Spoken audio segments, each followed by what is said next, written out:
रोशनी का कारवां। इस कार्यक्रम के प्रस्तुतकर्ता हैं स्कोप फाउंडेशन और राजीव गांधी फाउंडेशन।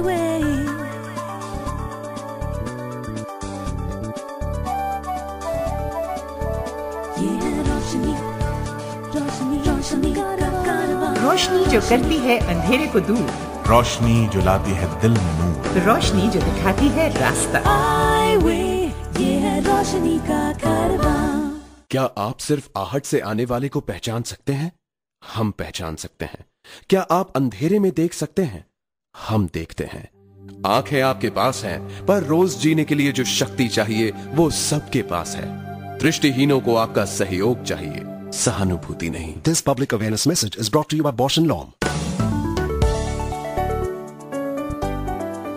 चंद हफ्ते पहले जिस मुलाकात का सिलसिला शुरू हुआ था, वो मुलाकात एक बार फिर अंगड़ाइयां ले रही है।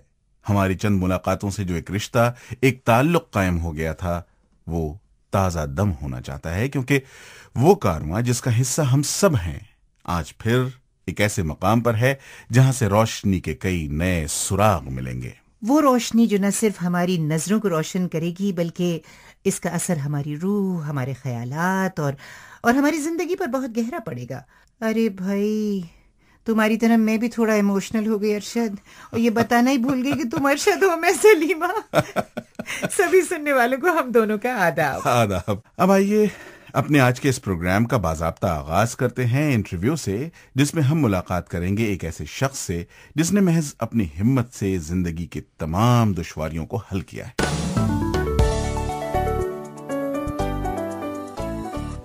फूल सा कुछ कलाम और सही, एक गजल उसके नाम और सही, फूल सा कुछ कलाम और सही।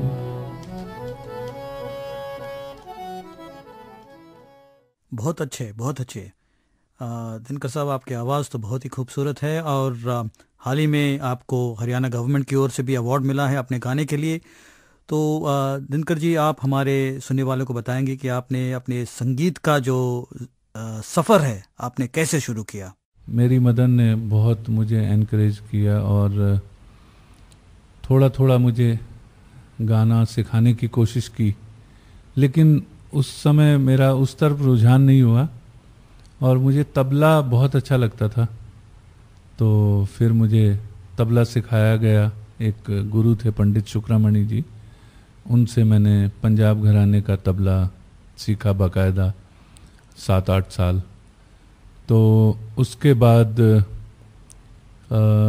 एक नेशनल कंपटीशन मैंने जीता तबले में, और मुझे बहुत इंटरेस्ट हुआ तबला बजाने में, और फिर मैं अच्छे अच्छे आर्टिस्टों के साथ तबला बजाने लगा बहुत कम एज में। लेकिन मेरी मदर ये चाहती थी कि मैं एकम्पनिस्ट बनकर ना रहूं, मैं खुद गाऊं और मेरे साथ दूसरे लोग बजाएं। तो उन्होंने मुझे गाना सिखाने की बहुत कोशिश की, तो मैं मानता नहीं था।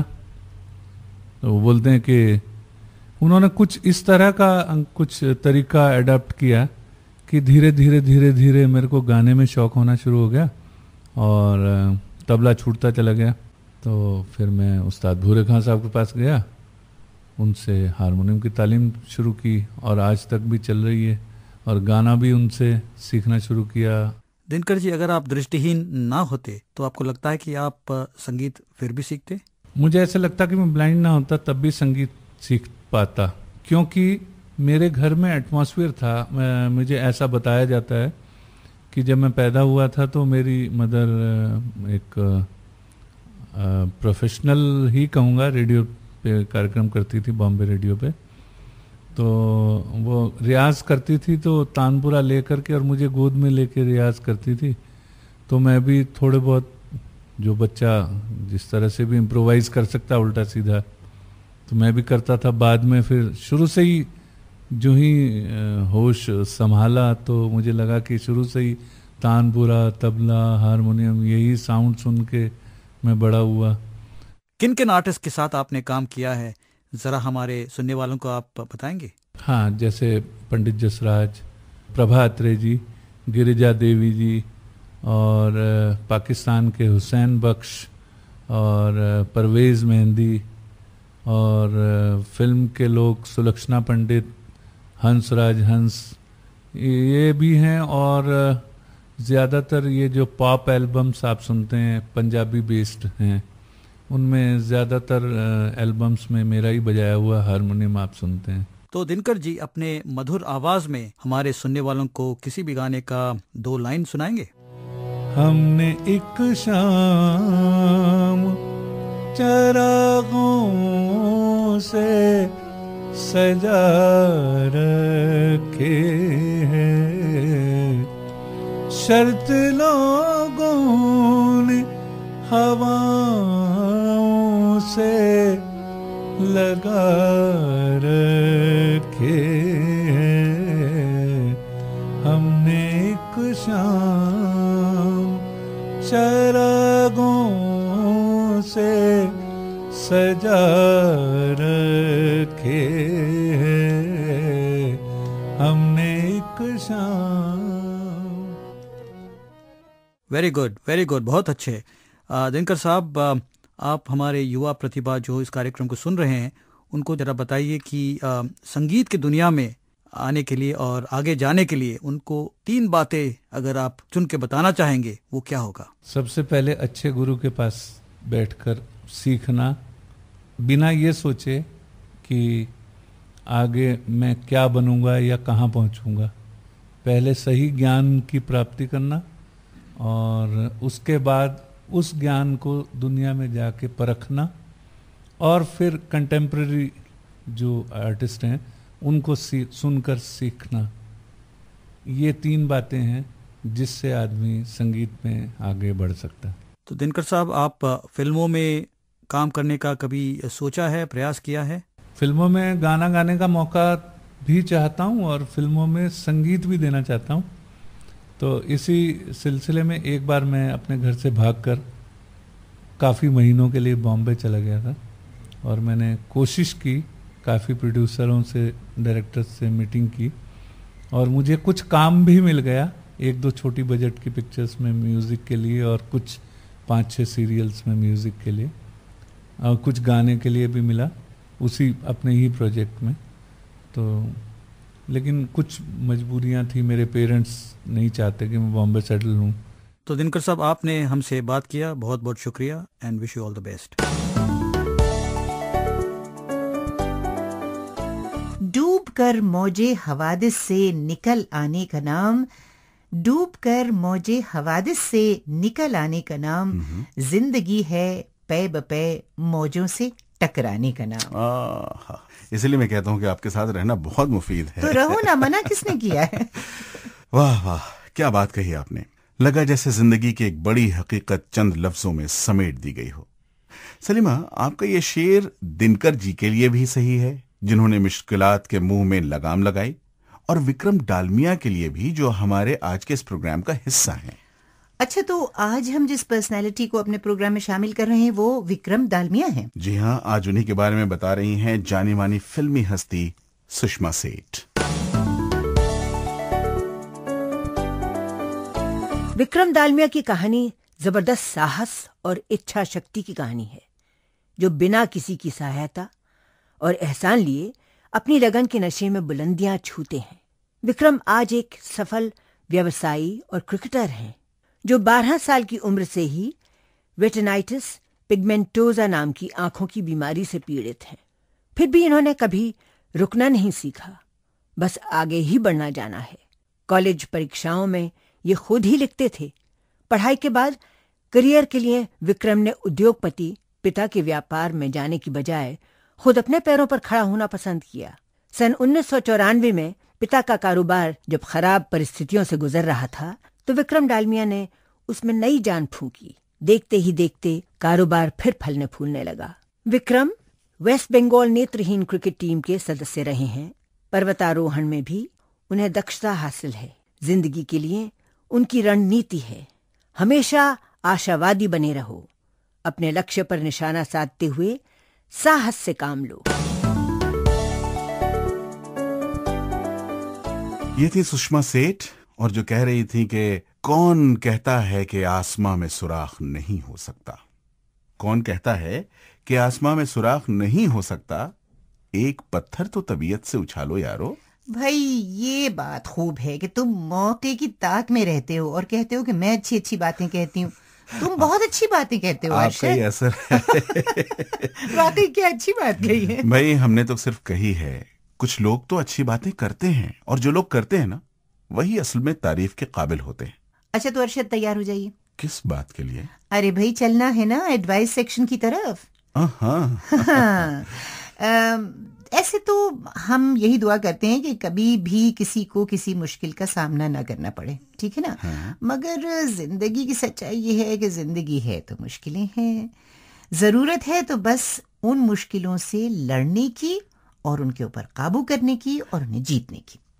भाई मुझे लगता है, और मैं ये बात बिल्कुल कहना चाहता हूं, कि ऐसी तमाम जंगें जहन और मजबूत इरादों से जीती जा सकती हैं। आज हमारे दरमियान ऐसी ही एक महिला है जिनका नाम है मंजुला महाजन, जो 2 जुड़वा नेत्रहीन बच्चियों की मां है। वो अपनी बच्चियों को मेन स्ट्रीम स्कूल में भेज रही हैं। दोनों बच्चियां अच्छा कर रही हैं।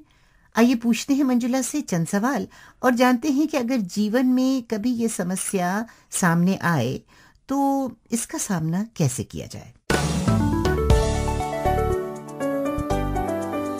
मंजुला जी, अगर किसी को पहली बार पता चले कि उसका बच्चा नेत्रहीन है या दृष्टिहीन है, तो वो कौन सी पहली 3 चीजें होंगी जो उसे करनी चाहिए? ऐसा सुनने पर धक्का तो बहुत बड़ा लगता है। मेरा बच्चा, मेरे साथ ऐसा हुआ, क्यों हुआ, कैसे हुआ? अरे ये तो बेकार की बातें हैं। हमें तो इन चीजों को स्वीकार करना है और हंस के करना है। भगवान ने तो हमें ये एक रिवार्ड दिया है, ये कोई सजा नहीं है। भगवान ने हमको इस लायक समझा, तभी तो हमें इतनी प्यारी सी चीज दी है।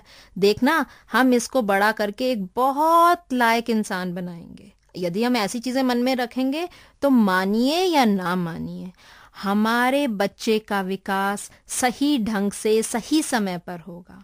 हमें अपने बच्चे के लिए एक सकारात्मक रवैया अपनाना है। हमारी सोच भी उस समय सकारात्मक ही होनी चाहिए।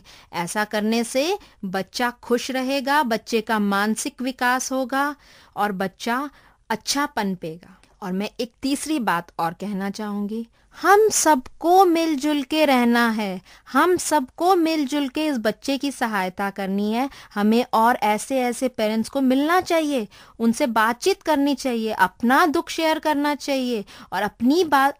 हम ऐसा करने से एक दूसरे से बहुत कुछ सीखेंगे। आप देखना, एक बात एक पेरेंट बताएगा तो दूसरी बात दूसरा पेरेंट बताएगा। ये करने से हमारा भी मन खुश रहेगा और हम सोचेंगे कि हाँ, ये तो हम कर पाएंगे। और हमें अच्छे अच्छे इंस्टीट्यूट्स को जाके देखना है, वहाँ पे देखना है। हमें देखना है कि हमें अपने बच्चों को कहाँ पढ़ाना है, उनका विकास कैसे करना है। देखिए, पहले 5 वर्षों में माँ बाप को किन चैलेंजेस का सामना करना पड़ता है और वो उनसे कैसे निपटें? पहले 5 साल बच्चे के लिए बहुत ही महत्वपूर्ण है। हमें उसको कोई स्पेशल ट्रीटमेंट नहीं देनी है, हमें उसको कोई स्पेशल बच्चा नहीं समझना है। हमें अपने आप को स्पेशल पेरेंट समझना है, क्योंकि हमने उस बच्चे के साथ मेहनत करनी है। हमें उस बच्चे को सारी एक्टिविटीज, सारे काम सही समय पर शुरू करवाने हैं। बच्चे का चलना, बच्चे का बैठना, बच्चे का खेलना, बच्चे का स्कूल में पढ़ना, शिक्षा ग्रहण करना, ये सब काम हमको सही समय पर करने हैं। बहुत जल्दी भी नहीं करने हैं और बच्चे को कोई ग्रेस भी नहीं देनी है, उसको कोई कंसेशन भी नहीं देनी है कि कोई बात नहीं, बच्चे को प्रॉब्लम है ना, दिक्कत है ना, लेट शुरू कर लेगा। हमें ऐसा रवैया नहीं अपनाना है। और हमको देखना है कि सारे हमारे रिलेटिव्स, सारे हमारे फ्रेंड्स के साथ हमारा बच्चा बातचीत करे। शुरू शुरू में हमें कई कठिनाइयाँ आएंगी, घर के हमको बहुत से सवाल करेंगे। हम बच्चे को बाहर घुमाने ले जाएंगे, कोई बस का ड्राइवर, कोई रिक्शा चालक, हर आदमी, हर व्यक्ति हमको एक ना एक सवाल जरूर करेगा। उसमें नाराज नहीं होना, निराश भी नहीं होना। हमको तो हंस के उसको कहना है, अरे भैया, हमारा बच्चा देखना बहुत अच्छा निकलेगा।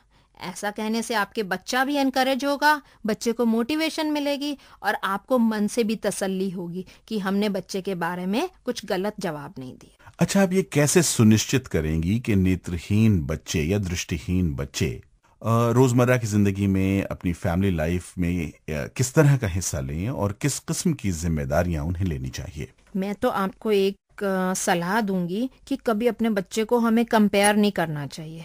मन में से ये बात निकाल दो कि ये बच्चा ये काम कर सकता है और मेरा बच्चा ये काम नहीं कर सकता है। हमें ये देखना है कि मेरा बच्चा क्या काम कर सकता है, हमें उसी के अनुसार अपने बच्चे को वो काम में लगाना है। यदि हम घर का कोई काम कर रहे हैं तो बच्चे को हमें जितना इन्वॉल्व कर सकते हैं हमें करना चाहिए।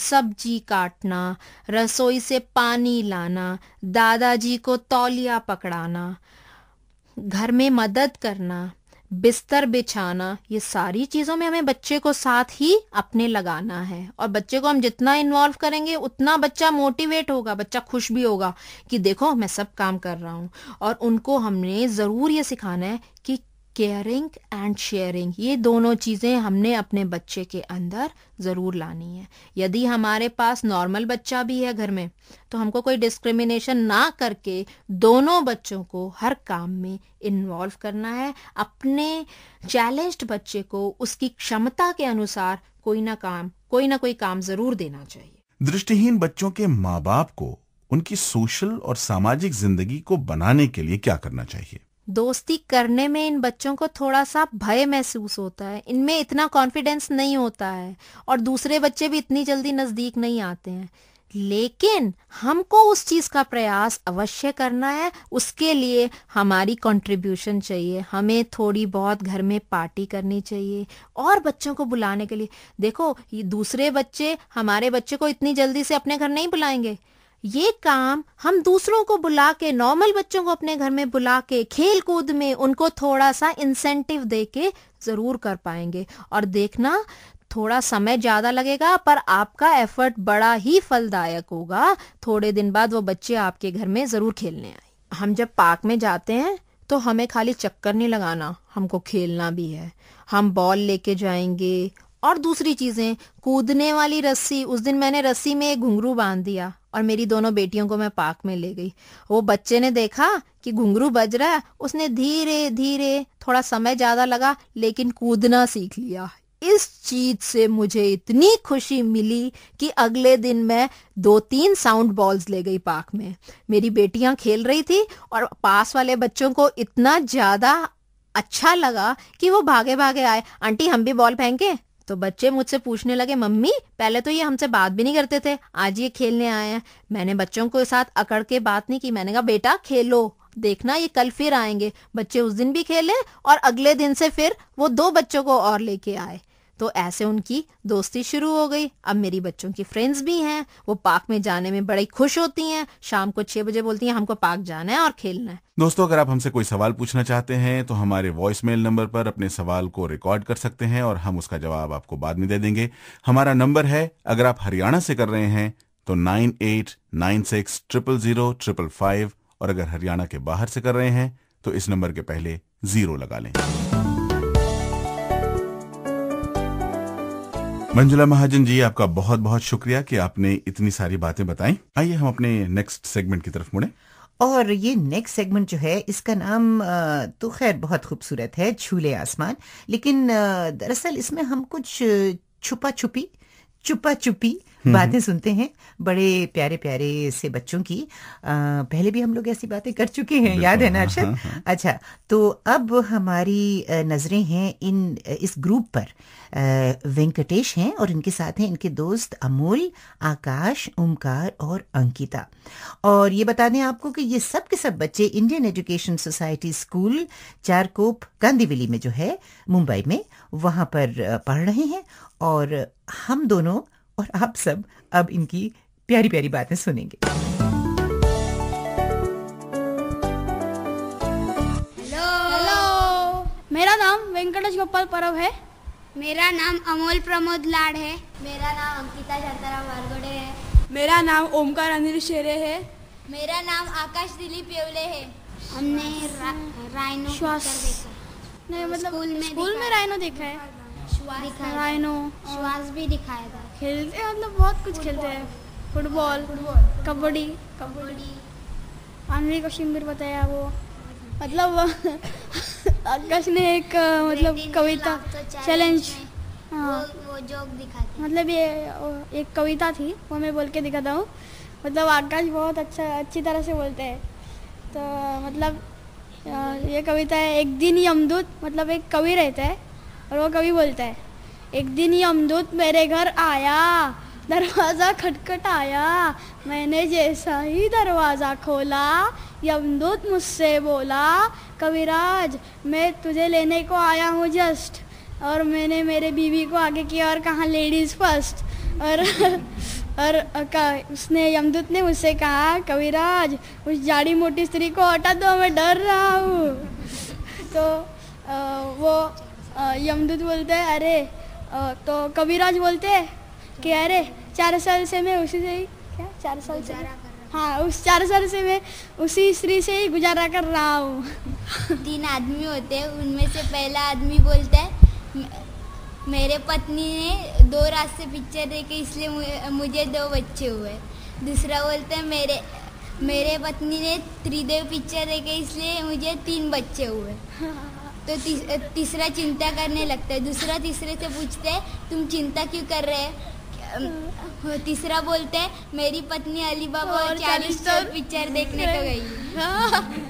मतलब 40 मतलब हम कभी मूड आता है तो जोक भी।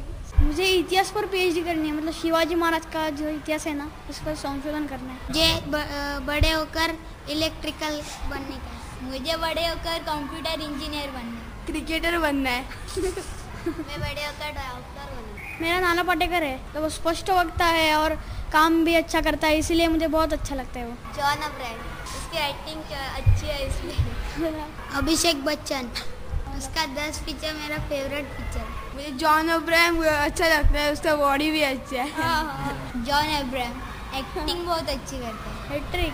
देशवासियों को मतलब देश में जो जनता है ना उसका कहना है मतलब अब जो भारतीय संस्कृति है वो भारतीय संस्कृति ही रहने दो, ऐसा मुझे बताना है। और मुझे देश के जवान को ये बताना है कि आप मतलब आप है इसीलिए हम है, तो आप देश का संरक्षण ऐसा है कि हम आपके पीछे है, हमेशा है। अपन क्या भारत देश प्राचीन है बहुत, और वो जवाहरलाल नेहरू, महात्मा गांधी ये सब हो गए, उनको मेरा शतशः प्रणाम।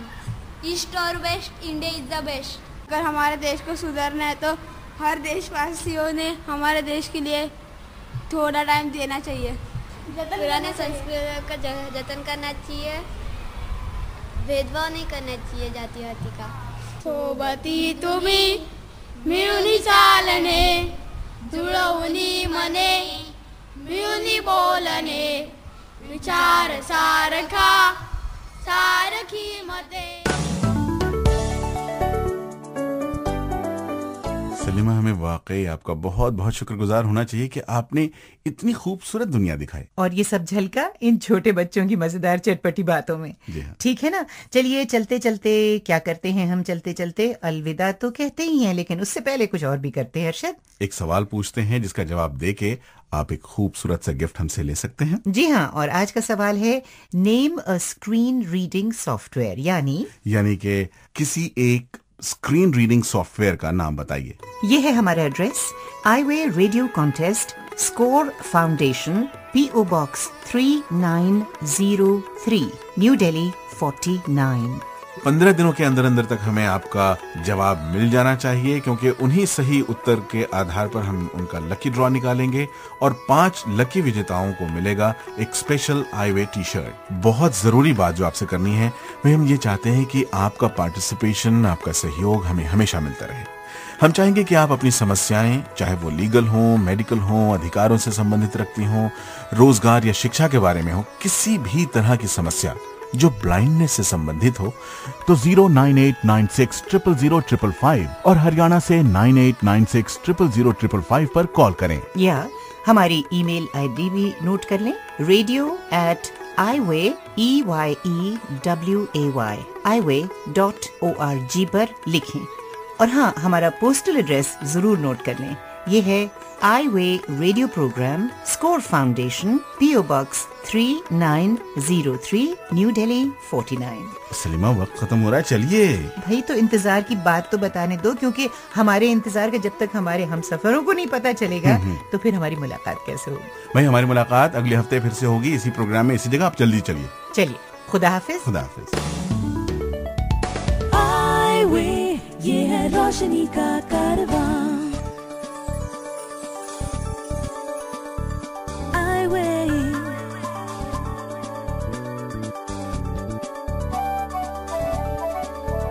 ये है रोशनी, रोशनी, रोशनी का कारवां, रोशनी।